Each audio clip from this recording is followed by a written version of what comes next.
ఆసిఫా బాను చిన్న అమ్మాయి 8 సంవత్సరాల పాపకి సంజిరామ్ అనే ఒక పూజారి, ఒక గుడికి సంబంధించిన పూజారి 8 సంవత్సరాల పాపకు తీసుకెళ్ళి 5 మందికి ఎక్స్ట్రా ఇంకా 6 మంది పైన కేసు జరుగుతుంది.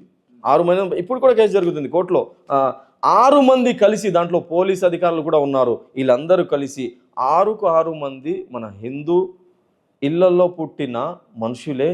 వాళ్ళు హిందువులని నేను చెప్పనండి, ఎందుకంటే రామాయణం అది నేర్పీదు, భగవద్గీత అది నేర్పీదు, బైబుల్ ఉగ్రవాదానికి సహించదు, ఖురాన్ ఉగ్రవాదానికి సహించదు.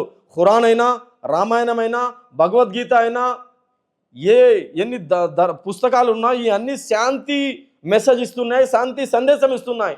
ఆ పూజారి ఎవరైతే ఉన్నాడో వాడు శైతాన్, ఒక టెర్రరిస్ట్, ఒక దొంగ, ఒక రేపిస్ట్. 8 సంవత్సరాల అమ్మాయికి మందిరంలో ఎక్కడైతే పూజ జరిగిద్దండి, మీరు మందిరంలో వెళ్ళేటప్పుడు చెప్పులు వదిలి వెళ్తారు, మందిరంలో వెళ్ళేటప్పుడు మీ మనసు శుభ్రం చేసుకొని వెళ్తారు.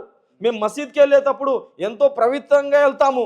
ఆ మసీదు, ఆ మందిరంలో తీసుకెళ్ళి ఆ 5 రోజుల వరకు ఆ అమ్మాయికి రేప్ చేసి 6 మంది, సంజిరామ్ పూజారి వాడు కూడా దాంట్లో షామిల్ ఉన్నాడు.